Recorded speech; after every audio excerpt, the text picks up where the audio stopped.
नमस्कार, आप देख रहे हैं विंध्या टाइम्स। मैं हूं आपके साथ प्रियेश पांडे।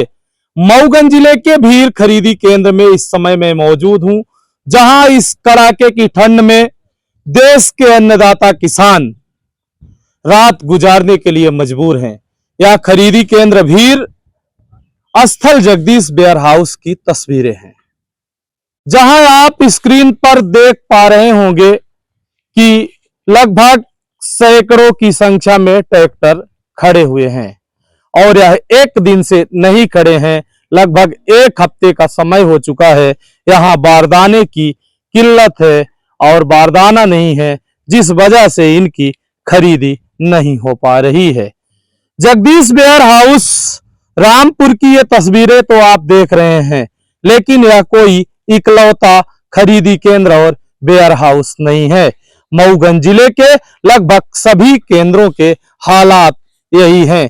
किसी भी केंद्र में बारदाना नहीं है, बोरा नहीं है और किसान खुले आसमान में अपनी रात किस कदर गुजार रहा है, आप सोच सकते हैं। वही अन्नदाता किसान जिसे देश का भविष्य कहा जाता है और इस भारत को कृषि प्रधान देश कहा जाता है, उसी देश में आप किसानों की दुर्दशा देख पा रहे होंगे। हमारे साथ यहाँ पर कुछ किसान मौजूद हैं, हम उनसे बात करने का प्रयास करते हैं। हाँ, क्या नाम है आपका? बताइए। अशोक कुमार तिवारी।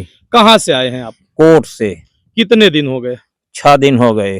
अच्छा, धान आपकी खरीदी क्यों नहीं हो रही है? बारदाना के कारण। बारदाना नहीं है? नहीं है। क्या कहना है समिति प्रभारी? समिति प्रभारी कहना है कि जब ऊंचे से आए बारदाना तो उनको भी मिले, कह रहे हैं। तो इस कड़ाके की ठंड में आप यही समिति में रुके हुए हैं? जी।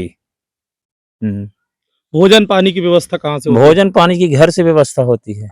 घर से आता है? हाँ, आता है। किस गांव से आए हैं आप? कोट कितनी उपज लेकर आए हैं? है 150 कुंटल के करीब। 150 क्विंटल लेकर आए हुए हैं। और कोई दिक्कत आपको यहाँ? और इसमें कोई दिक्कत नहीं है। अच्छा। हाँ, दिक्कत नहीं है, बस बारदाना की सबसे समस्या दिक्कत है। बारदाना आ जाता धान तौल जाए और बिल्कुल फुर्सत। 7 दिन से समिति में बारदाना नहीं है और ये किसान यहाँ पर रुके हैं। भोजन पानी घर से आ जाता है, इनका कहना है, कर रहे हैं। लेकिन चिंता का विषय यह है कि जब धान का रजिस्ट्रेशन हुआ, पंजीयन हुआ, तो शासन के पास एक डाटा हुआ और उस डाटे के अनुसार यह निश्चित था कि इतने क्विंटल खरीदी होनी है। इसके बाद भी बारदाने की किल्लत क्यों? जब जिले के जो खाद्य विभाग के अधिकारी हैं उनसे बात की जाती है तो उनका कहना है कि हमारे बस में कुछ नहीं है, हमने भोपाल सूचना दे दी है। पूरे जिले का यही हाल है, लेकिन इसका जिम्मेदार कौन है, ये बहुत बड़ा सवाल है। आज जैसे कि एक ऑडियो वायरल हुआ, अगस्त क्रांति मंच के संयोजक कुंज बिहारी तिवारी ने यहाँ के जो फ्रूट विभाग के अधिकारी हैं उनसे बात की तो उन्होंने साफ साफ इस बात को उस ऑडियो में कहा, आपने भी सुना होगा कि हमने सूचना दे दी है, पूरे जिले का यही हाल है।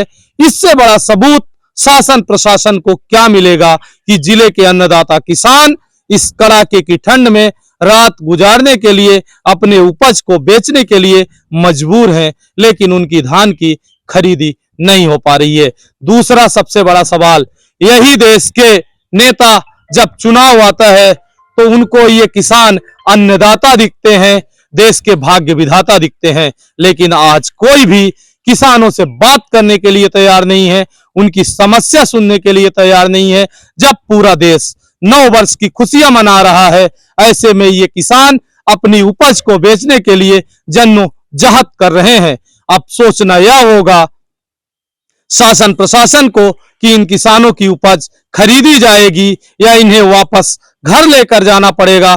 दूसरा जो सबसे बड़ा चिंता का विषय है, किसानों का कहना है तो स्लॉट को लेकर है, क्योंकि जब किसान किसी खरीदी केंद्र में स्लॉट की बुकिंग करते हैं तो उन्हें 10 दिन का, 1 हफ्ते का निर्धारित समय दिया जाता है कि इसी बीच में आपको धान विक्रय करनी है और इसी बीच में आपकी खरीदी हो पाएगी। और 7 दिन से जो किसान समिति में रुके हुए हैं उन्हें यह भी चिंता सता रही है कि अगर जल्द ही बारदाने की समस्या दूर न हुई तो हमारी खरीदी कैसी हो पाएगी।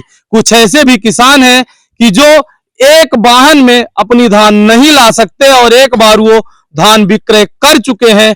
ऐसे किसानों की दोबारा से स्लॉट बुकिंग कैसे होगी, कई महत्वपूर्ण सवाल हैं। अब जिले के जो कलेक्टर हैं और जो यहाँ के स्थानीय जनप्रतिनिधि हैं, वो इस पूरे मामले को कब तक गंभीरता से लेंगे, कब तक किसानों को बारदाने की व्यवस्था हो पाएगी और कब तक इन्हें इनका उपज बिक पाएगा और सही दाम मिल पाएगा, यह तो आने वाले वक्त में तय हो पाएगा। क्या नाम है आपका? राजकुमार साकेत। बारदाना कब से नहीं है? 5-6 दिन हो गए हैं। किसान परेशान है, बोल रहे 15 दिनों से नहीं है। नहीं, 5-6 दिन हो गए हैं, 1 हफ्ता। आपने इसकी शिकायत की? हाँ, ऊपर बताया गया है, मैसेज डाला गया है कि बारदाना खत्म है इतने दिन से। लगभग कितनी धान अभी तौलाई के लिए शेष है, कितने किसान परेशान है? 50-60 ट्रैक्टर खड़े हैं। एक सप्ताह से। जी। और किसान कहाँ रहते हैं रात में? इधर रात को नहीं रुकते हैं, दिन में आते हैं और चले जाते हैं। इनकी देखभाल की जिम्मेदारी देखभाल यहीं समिति वाले करते हैं, चौकीदार रहते हैं। कब तक बारदाना आने की उम्मीद? बारदाना का कोई कंफर्म नहीं कब तक आएगा। जैसा कि हम आज सेवा सहकारी समिति खर्रा में हैं, तो ये जायजा लेना चाहते हैं कि क्या समस्या चल रही है। समस्या ये है सर कि हम धान लेकर के आए हुए हैं जी कल से। जी भीषण ठंड है, किसान आदमी है। एक बार तो हम खाद की किल्लत से जूझे, इतनी महंगी खाद थी कि जी। हमको खाद डालना मुश्किल पड़ गया।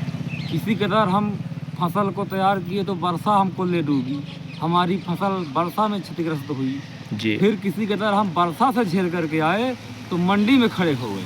तो आज तीसरा दिन है, यहाँ धान पड़ी हुई है, पीछे हमारे ट्रैक्टर लगे हुए हैं। जी जी एक भी बारदाना इस मंडी में नहीं है। जी अभी बताइए कि हम भाड़े का ट्रैक्टर लेकर के आए हुए हैं, हमको 2000 रुपये यहाँ का भाड़ा देना पड़ता है ट्रैक्टर को।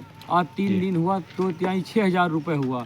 मतलब जी। किसान जो है अब बिल्कुल पिस रहा है। बारदाना नहीं है तो ठंड लग जाएगी तो हम मर जाएंगे गरीब किसान, तो हमारे परिवार को पालेगा कौन? जी भीषण ठंड में अगर हम यहाँ से चले जाएंगे, ठंड लग जाएगी, या तो हम यहाँ से चले जाएं तो कहीं व्यवस्था भी बारदाने की अगर प्रशासन कर दे तो हमारी धान जितने ट्रैक्टर खड़े हैं, लगभग 20 ट्रैक्टर हैं। जी जी बिल्कुल, 200 जैसा कि आप देख रहे हैं कितने तौल ढेर जाएगी। सारे ट्रैक्टर खड़े हुए प्रशासन से हैं। मेरी मांग है, माननीय कलेक्टर साहब, डीएम साहब से, तहसीलदार साहब नईगढ़ी से, अगर मेरी आवाज़ उनके पास जा सकती है तो, क्योंकि गरीब की आवाज़ ऊपर तक नहीं जाती है, उसको दबा दिया जाता है।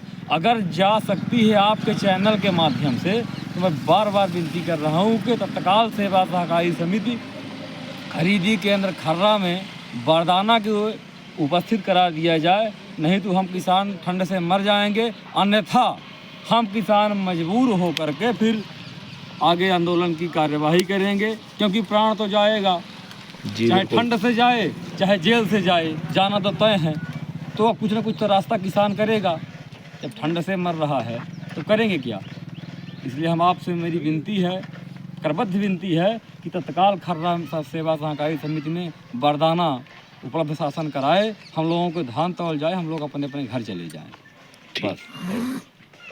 सहकारी समिति के खरीदी केंद्र लौरीगढ़ खर्रा में, खर्रा सेवा सहकारी समिति केंद्र खर्रा, यहाँ कुछ किसान परसों से हैं, कुछ किसान कल से हैं, कुछ किसान आज आए हैं। यहाँ बारदाने की बहुत बड़ी समस्या है।